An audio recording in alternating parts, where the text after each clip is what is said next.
모두에게 하나님의 크신 복과 은혜가 가득 넘치길 축원을 드립니다. 하나님이 여러분을 살피시고 여러분에게 가장 좋은 것으로 예비하셨음을 믿습니다. 자, 오늘 성경 본문 말씀은 개역 성경과 새번역 성경이 아주 극명하게 대비되는 말씀입니다. 그런 점에서 제가 오늘 우리 교회가 읽는 새번역 성경이 도대체 왜 우리 교회가 새번역 성경을 공식 성경으로 읽게 되었는지 여러분에게 먼저 말씀을 드리면서 하나님 말씀을 나누고자 합니다. 성경은 구약은 히브리어, 신약은 헬라어 성경으로 헬라어 문자로 기록이 되어 있습니다. 때문에 성경은 전부 지금 오늘날 세계에서 보고 있는 모든 성경은 다 100% 번역본이다 이렇게 보면 됩니다. 서기 393년 카르타고 공의회에서 교계 지도자들이 모여서 성경 종류가 예수님이 말씀하셨고 하나님이 말씀하셨고 교인들이 읽는 성경의 종류가 너무 많으니까 그 성경의 진위 여부를 좀 우리가 잘 따져서 꼭 교회에서 공교회에서 우리가 인정하는 성경을 정합시다. 그리고 기도하면서 많은 신학자들, 목회자들이 모여가지고 서로 며칠 동안 회의를 합니다. 그래가지고 오늘 39권 구약, 27권 신약, 그래서 66권의 성경이 정해지게 됩니다. 이게 성경의 역사입니다. 중세시대는 카톨릭 교회가 성경을 라틴어로 번역을 했습니다. 그때 귀족들, 사제들이 쓰는 언어가 라틴어입니다. 근데 사제와 왕족들 외에는 이 라틴어를 몰라요. 그러니 성경을 읽을 수도 없습니다. 그리고 성경은 아무에게나 보여주거나 내어놓지 않았습니다. 그냥 성당에서 미사 때만, 그리고 성직자들만 읽을 수 있었던 그런 특권이 있었습니다. 그러니 누가 성경에 있다더라 하면 그냥 있는 줄 믿는 것이 전부였습니다. 그런데 그렇게 특권층만, 몇 사람들만 읽을 수 있었던 성경 말씀이 이제 대중들에게 널리 읽히게 되는 전환점이 옵니다. 1521년 루터가 종교의 개혁을 시작한 지 3년 뒤에 독일어로 성경을, 라틴어로 되어 있던 성경을 독일어로 전부 다 번역을 해냅니다. 그리고 마침 그때 이 근세 시대가 시작되면서 구텐베르크의 금속 활자가 나오기 시작했고, 그래서 독일어로 번역된 성경이 활자로 인쇄가 되어가지고 사람들에게 막 나눠지기 시작합니다. 그동안 우리가 몰랐던 말씀이, 이런 말씀이 하나님의 말씀이 있었네. 그래서 루터가 오직 말씀으로라는 그 신앙의 슬로건을 내놓은 이유가 바로 여기에 있습니다. 영어 성경은 1604년 영국에서 킹 제임스 역이 인쇄돼서 출간이 됩니다. 이렇게 라틴어로만 되어 있던 성경이 독일어로, 영어로 번역이 됩니다.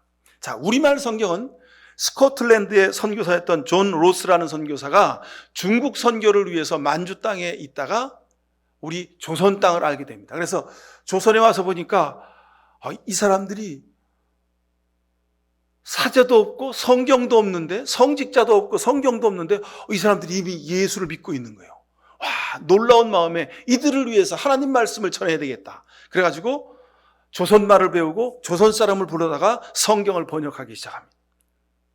그래서 제가 여러분들에게 몇 번 말씀드렸던 김총성이라는 사람, 이 사람이 누가복음 번역을 하는데 개나리 보쯤 장사였던 함경도 땅의 아주 시골뜨기였던 사람이 참여를 하게 되죠. 나중에 한국 초대교회의 장로가 되는 역사가 일어납니다.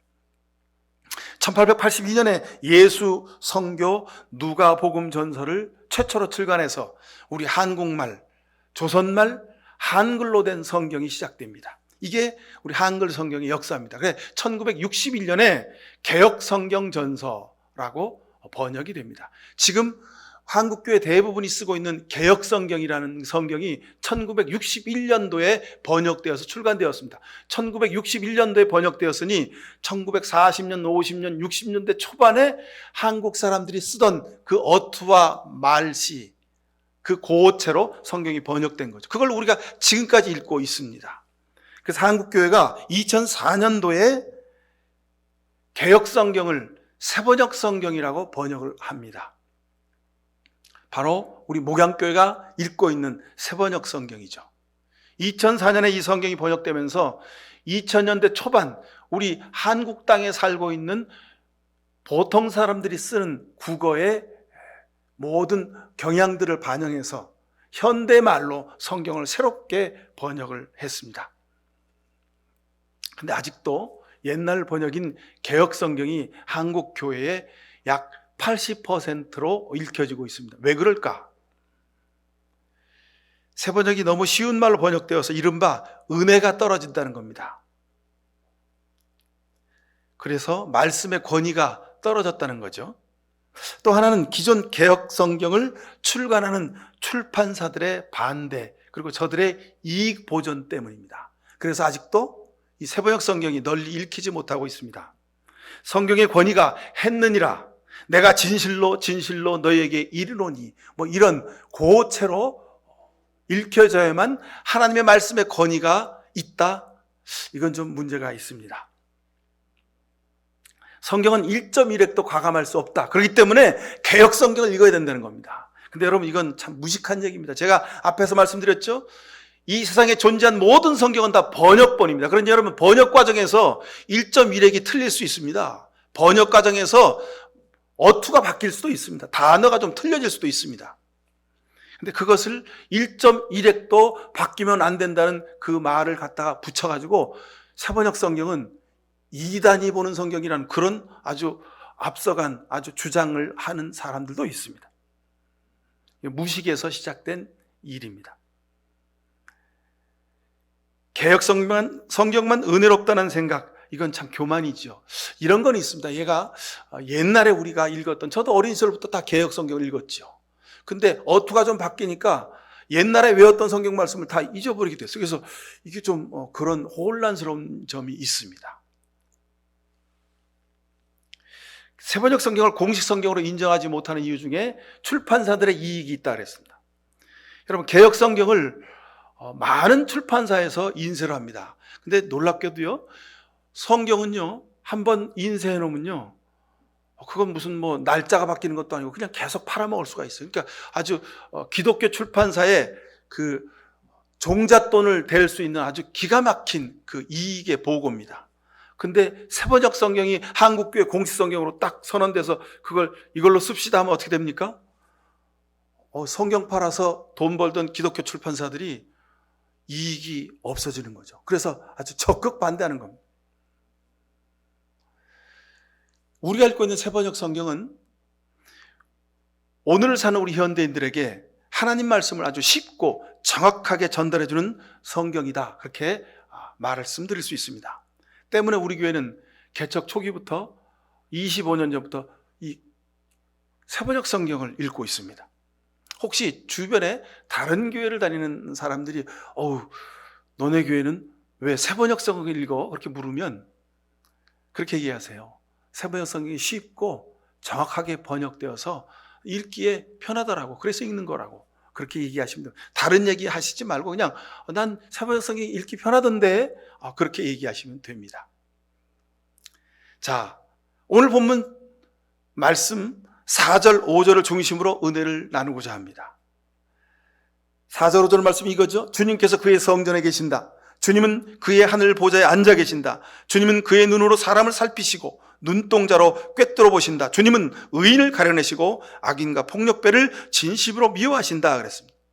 자, 우리가 새번역 성경으로 우리 교회에서 성경을 읽는 이유가 오늘 본문을 통해서 우리가 비교해 보면 아주 극명하게 드러납니다. 4절 후반부를 개역 성경은 이렇게 기록하고 있습니다. 인생을 통촉하시고 그의 안목이 감찰하시도다, 이렇게 번역되어 있습니다. 인생을 통촉하시고 그의 안목이 감찰하시도다. 아주 고어체로 아주 은혜롭게 번역되어 있습니다. 근데 뜻이 잘 와닿지 않습니다. 인생을 통촉하신다. 그의 안목이 감찰하신다. 여러분, 이 단어를 오늘날 우리가 씁니까? 사극을 보면 나오죠. 신하들이 왕이 이렇게 합시다 그랬더니 노론과 소론이 딱 갈려서 전하 통촉하여 주시옵소서. 전하 아니되옵니다. 사직을 지키셔야 하옵니다. 통촉하여 주시옵소서. 뭐 이런 사극의 그 이야기를 여러분 기억하시죠? 그 단어입니다. 바로 통촉이란 말,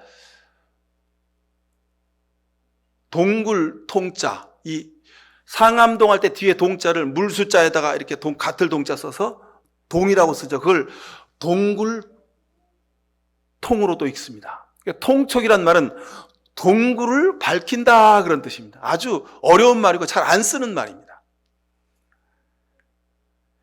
그런데 우리가 읽은 새번역 성경은 사람을 살피시고 눈동자로 꿰뚫어 보신다 이렇게 번역하고 있습니다. 여러분, 완전히 그 내용이 완전히 달라지죠. 그래서 우리가 새번역성을 읽고 있는 것입니다. 하늘에 계신 하나님이 전부 보신다는 겁니다.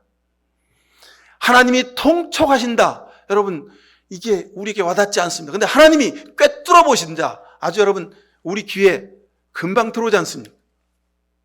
여러분의 마음 가운데서 보고 계십니다. 연약함도 부족함도 혼자 아파하는 모습도 전부 다 보고 계시기에 하나님이 알고 계신다는 겁니다. 또한 감추고 속이고 적당히 살려고 꾀를 부리는 것도 다 보고 계신다는 겁니다. 꿰뚫어 보신다는 뜻은 이런 것입니다.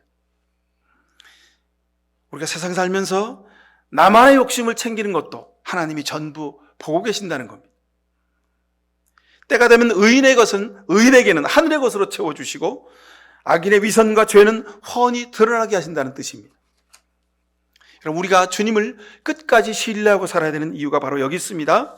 주님께서는 한없으신 긍휼로 우리를 살피시고 붙들어 주신다. 그 말씀을 하나님이 꿰뚫어 보신다. 성경은 그렇게 우리에게 말씀하십니다. 잠언 15장 3절은 주님의 눈은 어느 곳에서든지 악한 사람과 선한 사람 모두를 지켜보신다 그랬습니다. 욥기 34장 21절은 참으로 하나님의 눈은 사람의 일거수 일투족을 살피시며 그의 발걸음을 낱낱이 지켜보고 계신다 말씀합니다. 예레미야서 17장 9절 이하 10절까지 귀를 지으신 이가 듣지 아니하시랴 눈을 만드신 이가 보지 않겠느냐 만물보다도 거짓되고 썩은 것은 사람의 마음이다. 누가 그 속을 알 수 있느냐마는 각 사람의 마음을 살피고 그 심장을 감찰하며 각 사람의 행실과 행동에 따라 보상하는 일은 바로 주 하나님이시다. 이렇게 말씀하십니다. 성경의 곳곳에서 꿰뚫어 보시는 하나님의 그 시선, 이것을 아주 여러 각도에서 설명해 주고 계십니다. 하나님의 눈이 우리 인간의 눈과 연결되어 있습니다. 여러분, 사람이 보면 하나님도 보시는 겁니다. 한 걸음 더 나가서 사람은 보지 못할지라도 하나님은 보신다는 뜻입니다. 그래서 꿰뚫어 보신다 하시는 겁니다. 요한계시록 4장 6절에 보면요, 하나님의 눈이 가득하다고 말하고 있어요. 요한계시록 4장 6절에 보니까 보호자 앞은 마치 유리바다와 같았으며 수정을 깔아놓은 듯 하였습니다. 그리고 그 보호자 가운데와 그 둘레에는 앞뒤에 눈이 가득 달린 네 생물이 있다는 겁니다. 수정 같은 유리바다, 수정을 깔아놓은 듯 하다는 겁니다. 감출 것이 없다는 겁니다. 거기에 보호자와 그 둘리에 앞뒤에 눈이 가득한 네 생물이 있다는 겁니다. 하나님의 눈이 얼마나 많은지 아주 상징적으로 보여주는 겁니다.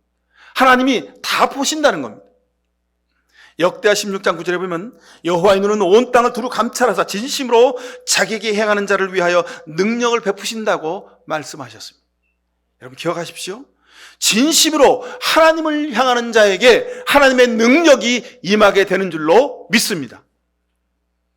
여러분, 사람이 안 알아준다고 당장 드러나지 않는다고 여러분 우리가 걱정하고 근심하고 포기할 이유가 없습니다.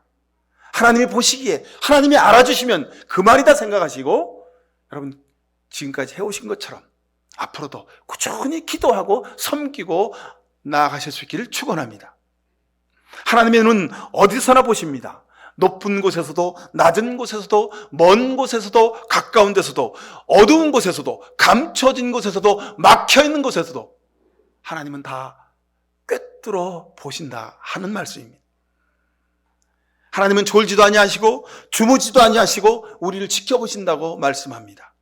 잠잘 때나 깨어있을 때나 일할 때나 쉴 때나 집에서나 직장에서나 학교에서나 여행할 때나 어느 곳에 있을 때나 내가 곤란한 일을 당해서 앞으로도 못 가고 뒤로도 못 가고 주저앉아 있을 때에도 하나님은 우리를 살펴보고 계신다는 말씀입니다.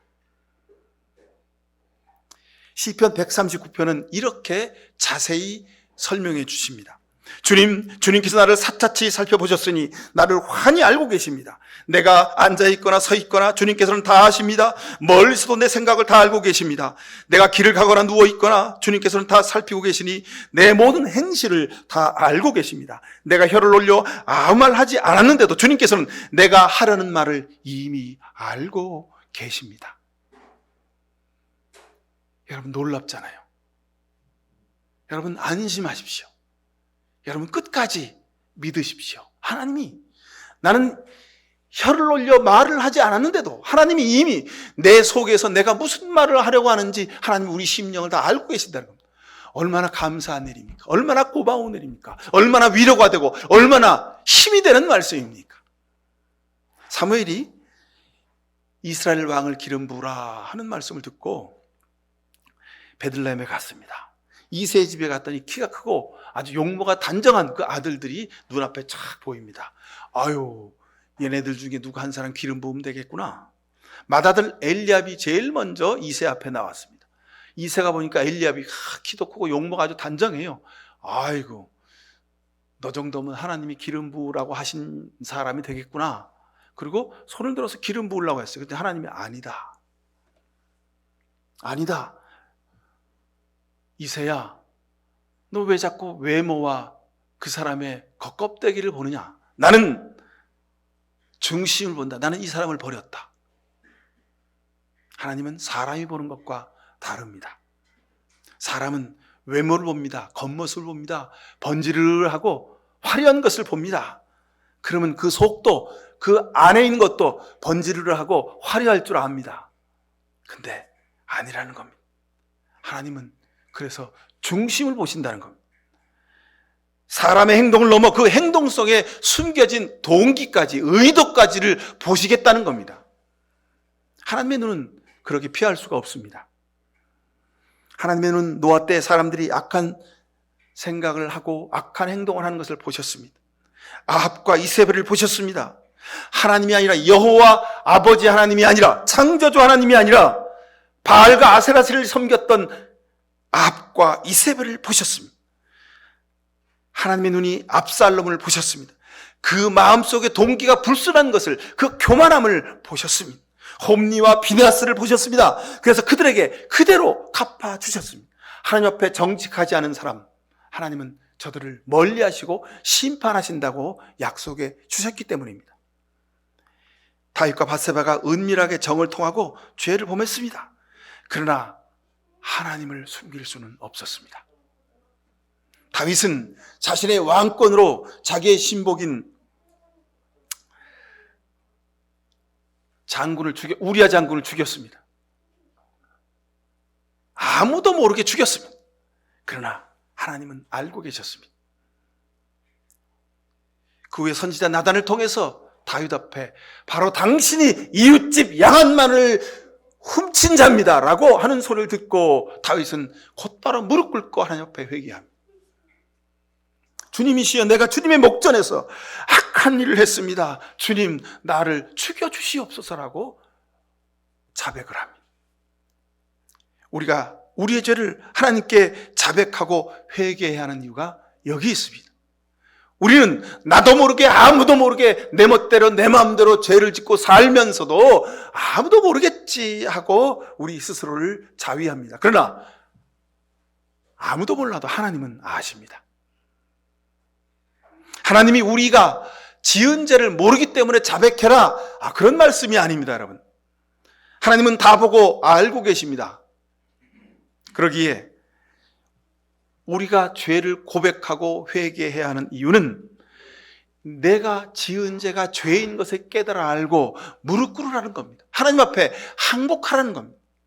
이것이 자백과 회개의 원리입니다.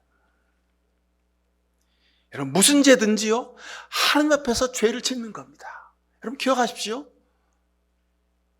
사람 앞에서 또는 어떤 상황 속에서 어쩔 수 없이 죄를 지었다, 여러분 아닙니다. 어쩔 수 없이 지은 죄도 하나님 앞에서는 죄입니다. 그러니 하나님께 자백하고 회개하실 수 있기를 간절히 바랍니다. 꿰뚫어 보시는 하나님, 이 말씀 속에는 이런 뜻이 있습니다. 아간이 신할산 외투가 부럽고 너무도 갖고 싶어서 그 신할산 외투와 금은을 비밀스럽게 감추었습니다. 신할산 외투 말하면, 요즘으로 말하면 프랑스 어느 명품 옷을 말한다 할 수 있습니다. 그 옷이 너무도 갖고 싶은 거예요. 그 옷을 입고 좀 자랑 좀 하고 싶은 거예요. 그래서 그렇게 내가 감추었습니다. 아무도 모르게 감추었습니다.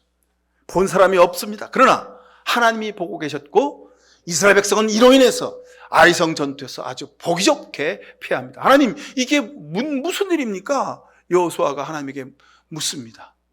너희가 내 앞에서 깨끗하지 않았다. 하나님, 무슨 말씀입니까? 아니다. 너희 가운데 더러운 자가 있다. 하나님이 백성들을 다 불러내죠. 그런데 거기서 아간이 제비 뽑혔습니다. 제가 말씀드렸죠? 아간이 제비 뽑혔다, 이 말은요, 재수 없이 아간이 뽑혔나 보죠. 아닙니다. 이스라엘 백성 전부가 그 누구를 뽑았어도 아간처럼 하나님 앞에 죄를 지었다는 겁니다. 여러분, 우리 모두는 죄인입니다. 누가 죄를 지었대? 누가 잘못을 했대? 여러분, 글쎄요, 나는 죄를 안 지었을까요? 우리는 죄로부터 자유로울까요? 우리 모두가 아간과 같은 죄를 짓고 산다는 겁니다. 세상에서 물질 때문에, 눈에 보이는 것 때문에, 내 욕심 때문에, 내 교만 때문에 우리는 전부 다 죄를 짓고 산다는 겁니다. 작은 죄도 죄입니다. 큰 죄도 물론 죄입니다. 하나님이 보고 계십니다. 꿰뚫어 보시는 하나님 앞에 회개하는 우리 모두가 될 수 있기를 간절히 바랍니다. 예수님께서도 분명히 가르치셨죠. 마태복음 23장 23장 24절 이하에 보면, 눈먼 인도자들아, 너희는 하루살이는 걸러내면서 낙타는 삼키고 있구나. 율법학자들과 바리새파 사람들아, 위선자들아, 너희에게 화가 있을지어다. 너희는 잔과 접시의 겉은 깨끗하게 닦으면서도 왜 그 안은 닦지 않느냐? 그 안에 탐욕과 방종이 가득 차 있구나. 눈먼 바리새파 사람들아, 먼저 잔 안을 깨끗이 씻어라. 그러면 그 겉도 깨끗하게 될 것이다. 율법학자들과 바리새파 사람들아, 위선자들아, 너희에게 화가 있다. 너희는 회칠한 무덤이다. 그것은 겉으로는 아름답게 보이지만 그 안에는 죽은 사람들의 뼈와 온갖 더러운 것이 가득해 있구나. 두 마음을 품은 자들아, 마음을 깨끗이 하라. 예수님이 이렇게 간절히 부르짖어 말씀하고 계십니다. 마지막으로 하나님의 눈은 자비와 긍휼로 측은히 여기시는 아버지의 눈입니다. 내가 너희를 꿰뚫어 보고 있다, 이 말은 하나님이 우리에게 자비와 긍휼을 베푸시기 위하여 우리를 찬찬히 뜯어보시고 살펴보신다는 말입니다. 여러분, 자녀를 기르시는 여러분 부모들은 잘 아시죠? 학교를 가보지 않았는데 친구들이 노는 데 가서 살펴보지 않았는데도 아이가 바깥에서 들어오면 아이 눈을 보면 아이가 뭔가 마음속에 꺾여진 게 있고 감추는 게 있고 속이는 것이 있구나. 부모의 눈은 아이를 척 보면 압니다. 그죠? 왜 그럴까요? 하나님께서 부모인 여러분에게 꿰뚫어 보는 하나님의 마음을 담아 주셨기 때문입니다. 꿰뚫어 보이잖아요. 그죠? 아이의 마음이 보이잖아요. 내 자식의 마음이 보이잖아요. 이스라엘이 이집트에서 말할 수 없는 고생과 억울한 일을 당했습니다. 이스라엘 백성들이 하나님 앞에 부르짖었습니다. 하나님의 눈이, 하나님의 귀가 다 보고 듣고 있었다고 성경 기록하고 있습니다. 이스라엘의 고난과 눈물의 기도를 듣고 슬프고 억울한 사정을 하나님이 이미 다 알고 계셨습니다. 그래서 나일강가에 대바구니에 모세를 담아 바로의 공주의 손에 건져내게 하셨습니다. 하나님은 그렇게 예비하셨습니다.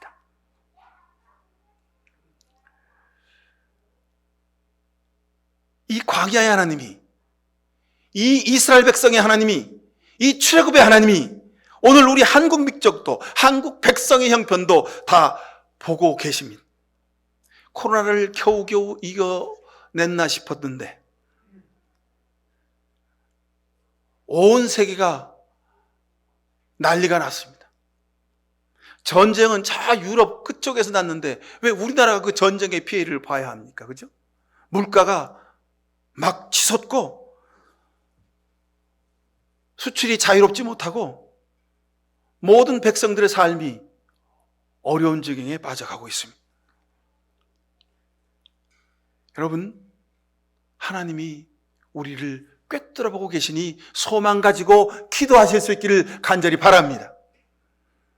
하나님이 붙들어 주실 겁니다. 하나님이 막아주시고 하나님의 손안에 붙들어 주실 줄로 믿습니다. 나오미와 룻, 여러분 아시죠? 시어머니와 며느리입니다. 아들이 다 죽었어요. 남편도 죽고 아들이 죽은 이 시어머니 나오미, 그리고 그 며느리 룻, 천하의 가장 불쌍한 존재들이었습니다. 이 외로운 두 여인을 하나님이 보셨습니다.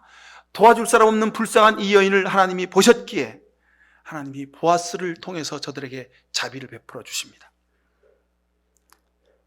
룻은요, 여자이면서도 예수님의 가문에 이름이 기록되는 복을 누리게 됩니다. 주님께서는 조용하게 무화과나무 아래에서 메시아를 기다리며 간절한 마음으로 기도했던 나다나엘을 보셨습니다. 백부장 고넬료가 은밀히 기도하며 남모르게 다른 사람을 돕는 자선사업을 많이 했습니다. 그러나 그 마음속에 구원을 하는 간절함이 있었습니다. 사람들은 고넬료를 그냥 군인으로, 착한 군인으로만 알았지만 하나님은 고넬료의 중심을, 저의 기도를 들으셨습니다. 그래서 베드로를 보내서 고넬료와 그 온 집안을 다 구원시켜 주십니다. 이방 선교의 첫 열매가 고넬료입니다. 하나님의 눈은 이처럼 온 땅을 두루 행하시면서 그를 진심으로 의지하고 찾는 사람들을 살펴보고 계십니다. 여러분, 하나님이 꿰뚫어 보고 있음을 잊지 말고 사시길 간절히 바랍니다. 하나님의 눈은 우리의 외롭고 힘든 사정을 다 보고 계십니다. 누구에도 말할 수 없는 억울함도 보고 계십니다. 우리의 배고픔과 우리의 눈물도 보십니다. 우리의 간절한 소원을 다 헤아리고 계십니다. 창피해서 누구한테 말할 수도 없잖아요. 남이 손가락질 할까 봐 누구에게 사정할 수도 없어요. 그런데 우리 하나님은 우리가 혀를 놀려 말하지 않고 주님 앞에 입술을 들썩거려 주님 앞에 기도하지 못했어도 하나님은 우리 마음의 형편을 아십니다. 내가 참 힘들구나. 내가 참 어려운 지경에 있구나. 내가 누구에게 마음을 말할 수 없는 지경 가운데 있구나. 하나님이 다 아십니다. 십자가에서 물과 피를 다 흘리고 견딜 수 없는 고통 중에 우리 예수님 절규하셨습니다. 엘리 엘리 라마 사박다니 절규하셨습니다. 하나님이 다 보고 계셨습니다. 하나님이 꿰뚫어 보셨습니다. 하나님 믿고 예수 그리스도를 믿는 성도 여러분, 낙심하지 마십시오. 외로워하지 마십시오. 주저하지 마십시오. 여러분, 두려워하지 마십시오. 하나님이 꿰뚫어 보고 계십니다. 하나님의 눈이 이 성전에 계시고, 하나님의 눈이 여러분 가정 가운데 계시고, 하나님의 눈이 여러분 자녀들 발걸음마다 함께 하시는 줄로 믿으시길 축원합니다. 하나님의 눈이 꿰뚫어 보시는 그 눈이 여러분이 땀 흘려 일하는 일터 가운데 함께 계심을 믿으시길 바랍니다. 지금 하나님이 여러분의 마음을 살피십니다. 주님의 눈은 불꽃과 같다 그랬습니다. 우리의 속마음을 꿰뚫어 보십니다. 나도 알지 못하는 내 마음을 하나님이 아십니다. 반드시 방법을 찾게 하시고 길을 열어주시고 반드시 기쁨의 찬송을 하게 하실 줄로 믿습니다. 여러분 신실하게 꿰뚫어 보시는 그 하나님의 눈을 의지하여 살아가십시오. 마침내, 그러면 오늘 성경의 마지막 절에 이렇게 말씀하시죠. 마침내 하나님의 얼굴을 보게 될 것이다 하십니다. 이런 복이 여러분 모두에게 임하시길 간절히 축원합니다. 기도하십시다. 사랑의 아버지 하나님 감사합니다. 우리가 어느 곳에 있든지 무엇을 하든지 어떤 처저와 형편 가운데 있는지를 하나님이 다 꿰뚫어 보심을 감사드립니다. 주님, 우리의 마음을 붙들어 주옵소서. 꿰매어 주옵소서. 감싸시고 쓰다듬어 주옵소서. 길을 열어 주옵소서. 새롭게 하옵소서. 강건하게 하옵소서. 단단하게 하옵소서. 소망을 가지게 하옵소서. 기쁨으로 가득 채워 주옵소서. 우리를 꿰뚫어 보신 하나님으로 인하여 오늘도 우리가 이 세상에서 승리하게 됨을 감사드립니다. 예수 그리스도 이름으로 기도하옵나이다. 아멘. 상하고 아프고 힘들고 고통받는 우리 삶의 현실에서 아버지 하나님이 우리를 꿰뚫어 보시니 참으로 감사합니다. 오늘도 힘을 내어서 용기를 가지고 소망을 가지고 힘차게 걷겠습니다. 뛰어가겠습니다. 땀 흘려 일하겠습니다. 이런 기쁨의 결단을 하는 머리 숙인 모든 주의 백성들 머리 위에 하나님 아버지의 꿰뚫어 보시는 특별하신 사랑과 예수 그리스도의 모든 것 용서하시는 십자가의 보혈의 은혜와 지금도 우리 곁에 계셔서 우리에게 용기와 소망을 주시며 하나님이 곁에 계심을 깨달아 일깨워 주시는 성령의 봉되심이 살아난 저들의 일터와 땀 흘려 일하는 모든 일들과 그리고 우리 자녀들 머리 위에 그리고 이 나라 민족의 역사 위에 지금부터 영원히 함께 해주시옵기만을 간절히 축원하옵나이다. 아멘.